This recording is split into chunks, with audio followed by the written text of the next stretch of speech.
Dear relationship cynics and relationship romantics, my name is Monice, and you are listening to the Romantic Cynic podcast. On this episode, I wanted to talk about how friendships should really be the basis for romantic relationships. I have known people that have the most successful, loving relationships based on how it all started as a friendship. So I hope you join me on today's episode where we might mix in some laughter, maybe some tears, romance, and of course, some cynicism. Welcome to episode 21.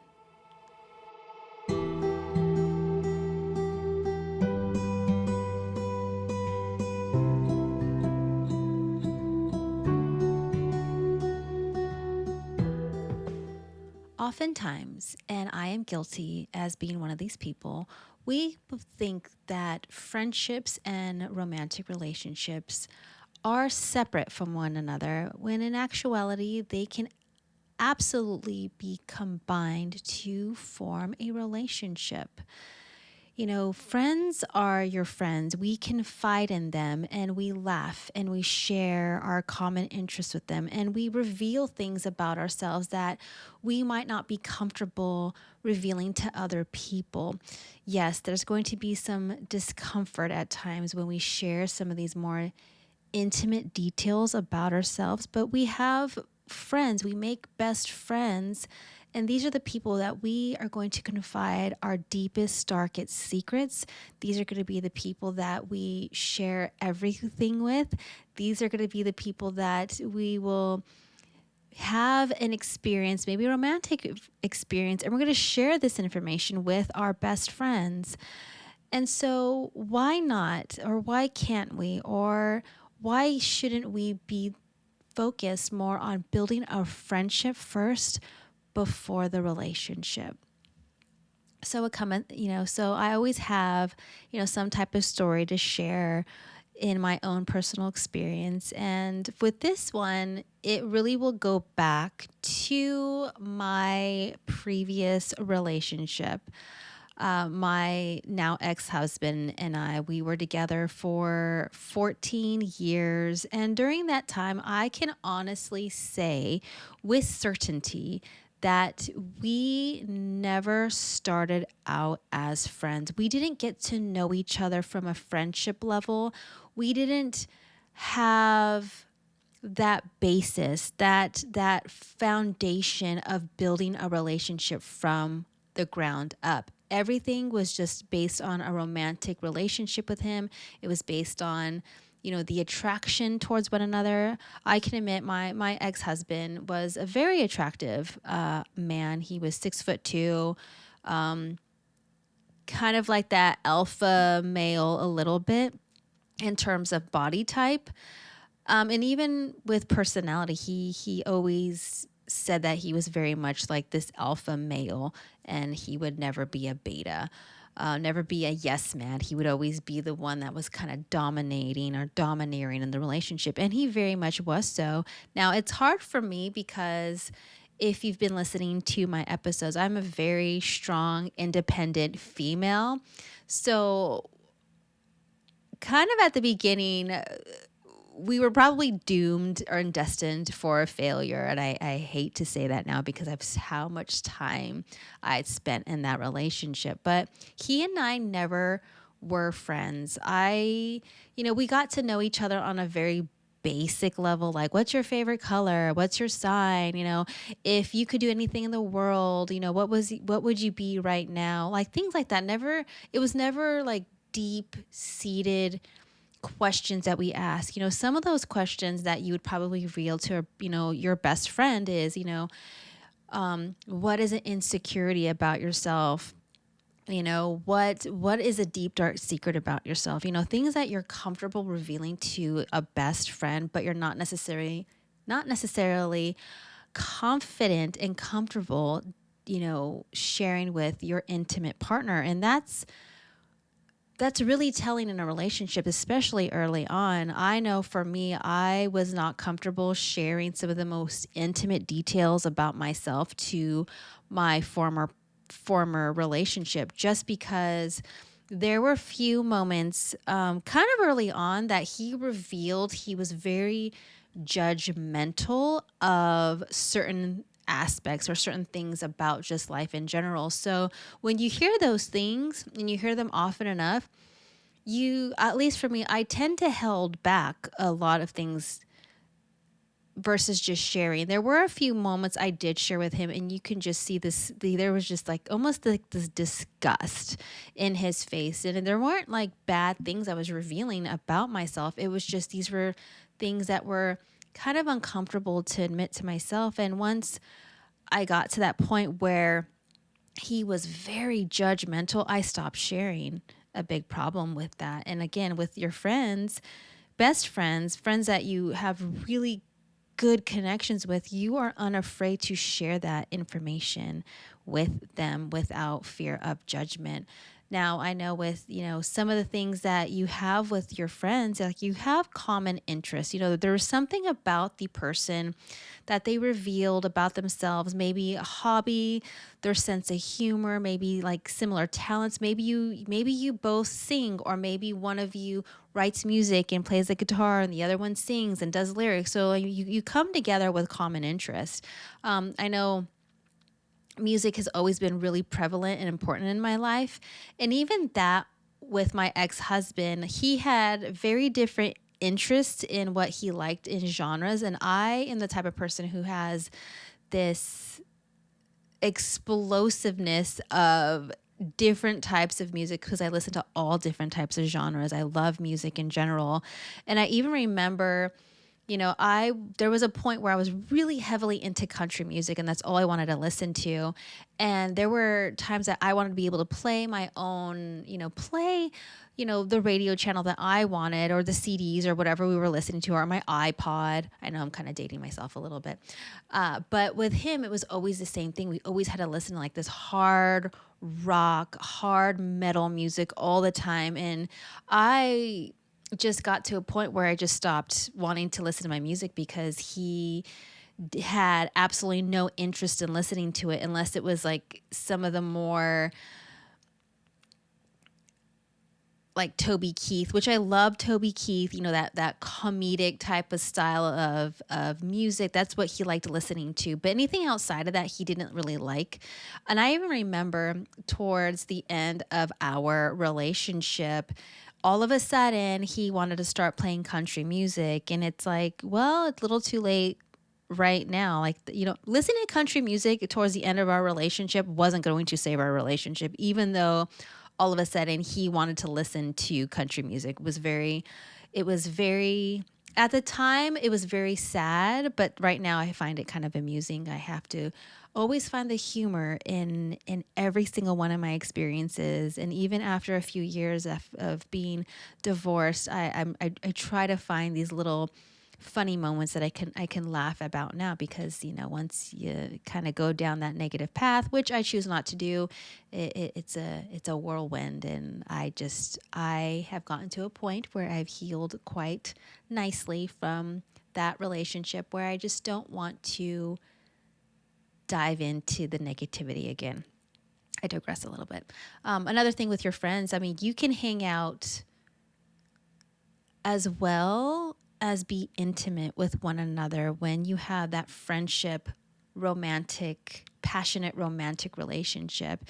And there's times where, again, I'm going to talk a lot about my previous relationship. There were times that we hung out a lot, and I was just so exhausted of hanging out with him at the end of the day. Like, it was tiring. I wanted to be able to sit back and just like decompress, because it was keeping up with that relationship was a lot of hard work. Now, when you have, there's moments that I hung out with like my girlfriends, and we would go out and like have drinks together. We'll go to wineries together, but it was never draining on my energy. It wasn't exhausting. It was just a natural free flow of just communication and having a good time, and not having to pretend or to be what my partner needed to me to be. And so with, having that friendship and romantic relationship piece, it never feels exhausting. It just feels like it's part of who you are as a couple, and who you are in that friendship together.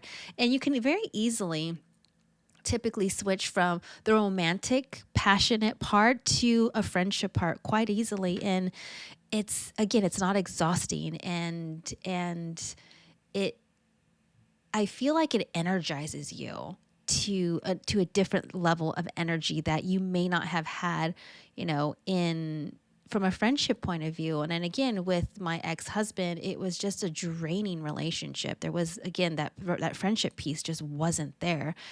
A big part of being in a friendship is that you genuinely like the other person for who they are and not what they can provide to you. You know, if you feel like you don't like the other person, your friendship kind of ends there. And you get to a point where it's like some really good friendships that you end up loving that person because of who they are. And it doesn't necessarily have to translate to a romantic relationship, because if it at least for me, from my personal experience, like I have some of my best friendships that I've made along the way with, the same sex, so with other females. I consider them like family, and I love these people because they have just been this strong pillar in my life, and I love them for who they are, and again, not for what they provide to me. So, and I genuinely like these people. I genuinely like some of these really good friendships that I have. And with that, again, for my previous relationship, that was definitely missing. Like there was times where I'm like, hey, I love you, but I definitely don't like you, which is should never that's not something that you want to think or have a negative feeling towards someone because you don't like them as a person. And with my ex-husband, there were moments I just didn't like him, and it was more of the way he treated me as his wife or his girlfriend more than anything, as to the reasons why I just didn't like him at times. Another part of being friends, and I did mention this a little bit earlier, is like you typically have no secrets. You're able to reveal the dirty secrets about yourself to your friends, like your best friends, and you can open up to them and not have fear of judgment. With my ex-husband, there were a lot of secrets that I felt like I had to have because he was so judgmental sometimes, and it made me feel like I was a bad and terrible person. And so again, that's how he made me feel. So I got to a point where I just didn't share the secrets that I had with him, or because it caused some tension in our relationship when I some of the things that I had revealed to him. So I got to a point where I just stopped sharing my secrets with him.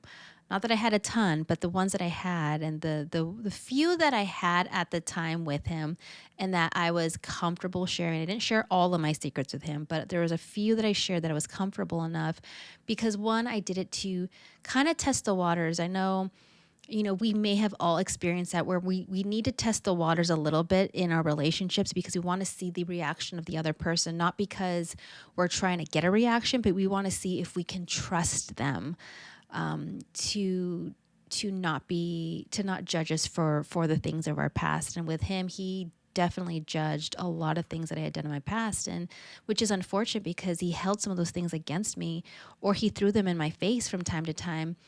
And that's so unfortunate because, again, it caused me to close off and not want to tell him or share with him. Even like the happy moments I had, I didn't want to share with him because he always found a way to ruin said moments, unfortunately. Interacting with your friends doesn't take a lot of effort. There's no pressure there. There's no like, I have to pay this person a certain amount of compliments every single day. I have to say the right thing every single time. And you don't have to do that with like really good best friends.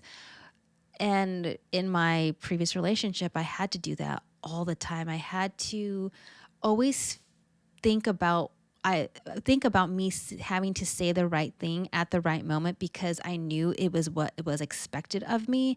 And I can admit there were definitely times where I can feel him wanting me to say something. And so I got to a point at times where I said, okay, well, what do I need to say to make it better? And his response was, well, I shouldn't have to tell you, you should just guess. Cause like I'm a mind reader, but being in a best friendship type of relationship, you don't have to do that. You don't have to hide who you are. You don't have to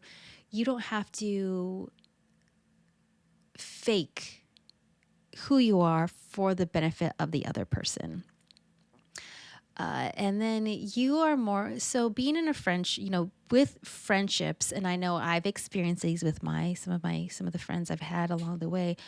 I am able to feel more like myself at any other time with my friends versus being in my previous relationship. When I was in that relationship, I could never be myself. I was always uncomfortable around him because I felt as if I had to carry myself a certain way and be a certain way for the benefit of him.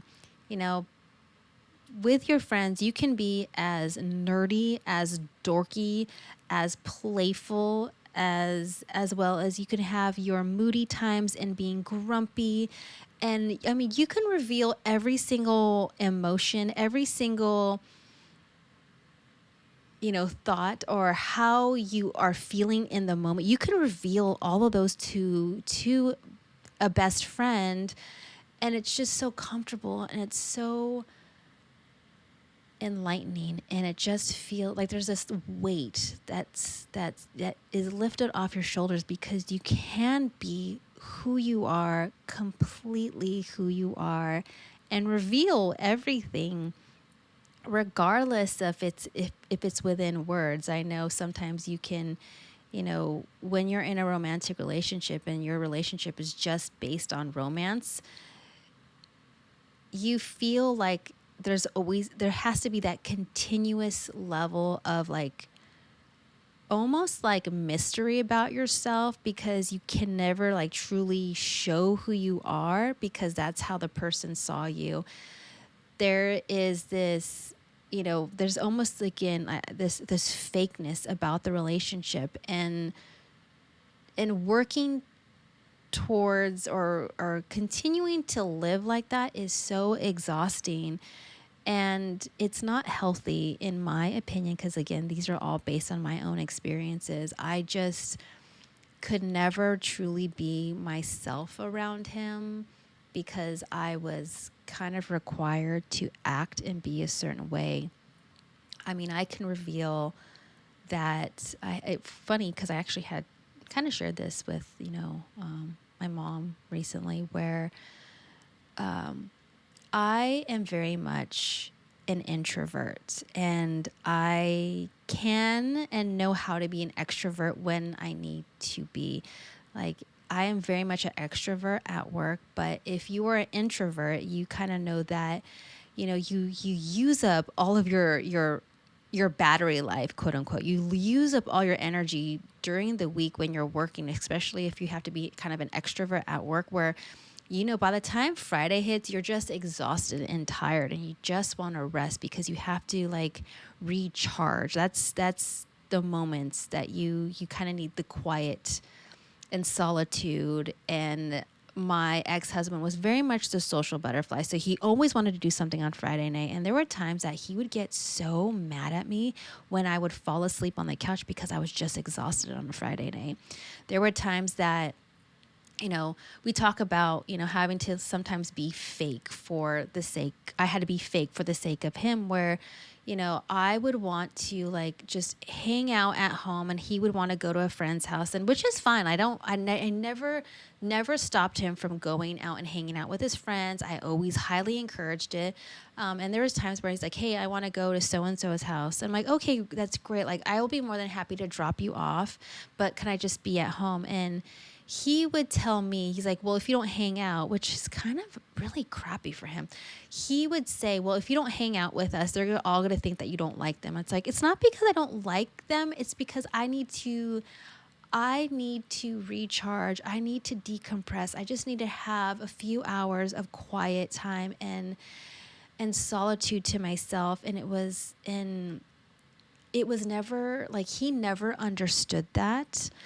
And so there were many times that I would go out and hang out with his friends, even though I was exhausted. And then I wasn't very social during these moments because I was so tired. He would end up getting upset and like, why are you so antisocial? Why are you so quiet? It's because he just didn't understand me from a friend point of view. He never understood the type of person I was, even though I didn't really hide that about myself. I'm very vocal when I tell people, I'm definitely an introvert. I know how to be an extrovert. And when I need my quiet time, I need my space, I need it for the sake of myself and my own sanity. And he just never understood that. So again, he and I were never friends, but I've seen enough couples where they started out as friends and they have really strong relationships, and I look at these people and I'm just in awe, and they're so inspiring because they can be themselves. They can be loving one moment and they can be a complete goofy and complete dorky the next moment, and they have fun together. These are the type of relationships, romantic relationships, we should all strive for. It's the type of relationship that I have now, and it's refreshing. And the best part about it is I can breathe. I can breathe as a person, and I can just completely be myself, and I can show so many different sides of me that I would normally not show to someone else, but with my life partner I can. And it's a beautiful, wonderful feeling, and I think all of us should strive for that. Or if you are in a romantic relationship right now and you feel as if you don't know this person on a friend level, put in the work to get to know them on a friendship level and build that foundation of friendship. And one of the things about being in knowing your partner on a friendship level, I don't want to go negative or pessimistic, but if it doesn't work out between the two of you, or if you're having issues or you're facing adversity, you can always revert back to that friendship piece and why you like each other so much. And I guarantee you, whatever adversity that you are facing, you can work together and become stronger for it and have a much better relationship for it. Now, if you've come to realize that, you know what, we just aren't going to work out from a romantic point of view, guess what? That is absolutely okay, because you know what? If you have that friendship piece, you are able to maybe go your separate ways in a positive way. And you never know, maybe you guys need to do some growing on your own as individuals, and you can very easily come back as romantic partners. So I hope you took some insight to this episode of building a strong friendship foundation for a romantic relationship. If you are currently in a relationship, a healthy one, hold your partner close and tell them how much you love them and how much you mean to them. If you're single, that is okay. Continue working on the best version of you. Always be kind to yourself and love yourself for who you are. Thank you for listening, and as always, yours truly, the Romantic Cynic.